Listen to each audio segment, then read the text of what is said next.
I'm getting ready to send out another mail out.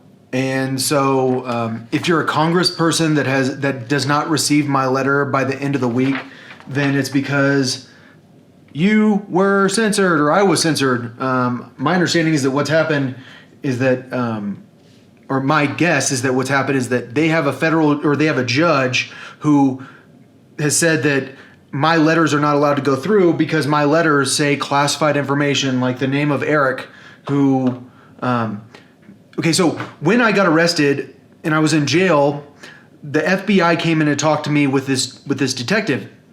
And when they talked to me, I told him all this stuff about like how I worked for the CTO of the NSA and that I was getting intimidated by the government. I didn't want to talk about drugs. So I talked about another reason that I had been intimidated, which is that I caught government hackers. And I told him, or I tried to tell him the name of this guy, Andrew. And I tried to tell him the name of a lot of people that could confirm my story. And that was omitted from this little report that was written up about it in my discovery. So in the discovery, there's like which is discovery is what like they give to your lawyer, that it's like what the police have on you. And in there's a discussion of this conversation I had with the FBI, but there's no video, there's no audio. But in the video and audio that we talked about me being Antifa, which I haven't gone to any protests. I'm just against the government acting like dictators and censoring my ability to send letters to Congress people when, according to the Constitution, I have a right to petition the government. That's the First Amendment. They say, what the FBI would say is, well, you don't have a right to petition everyone in the government. You only have the right to petition your congressperson who doesn't seem to be very helpful. So, so I told him all this. I told him, like, I had this long conversation with the FBI.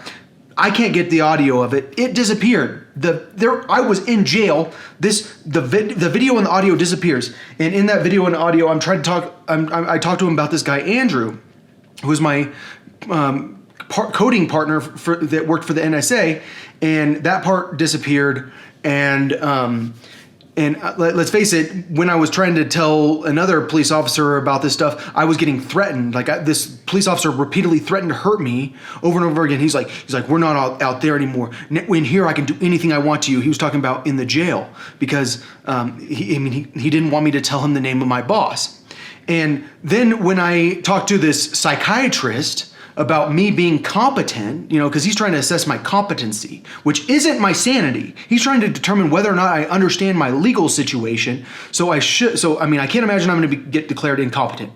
But when I was talking to him, he's like, you told the police that you worked for Donald Trump. And it's like, yeah. And the CTO of the NSA told me that I worked for Donald Trump directly in front of my boss, who was military police, who I've tried to tell you her name, and no one will take her name. They keep threatening to hurt me when I tell them her name.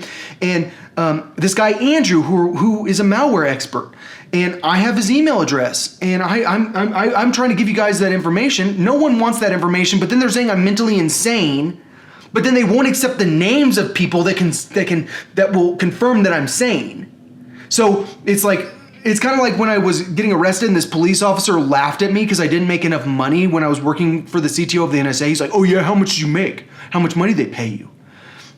It's like, wow, well, is that really relevant? Because you're a dumb shit cop that like all you're doing is harassing people and you don't even know what the law is, which is that I have to threaten imminent danger on someone. And instead, you're sitting there trying to not take information because I tried to tell you my boss's name and you told me that you think it's irrelevant if I was getting threatened. So anyways, I'm sending out every day until my court case. I'm going to send out 100 letters. I sent out 80 yesterday. Today I'm sending out 100. Rashida Tlaib from Detroit, she's going to get 3 letters because I want to send it to all 3 of her offices, because my understanding is that she's a very respectable woman, that she's a very strong woman, that she's very strong in her beliefs, that she's very intelligent, that she is a good person. And so I want to make sure that if there's anyone that the letter gets through to, it's her.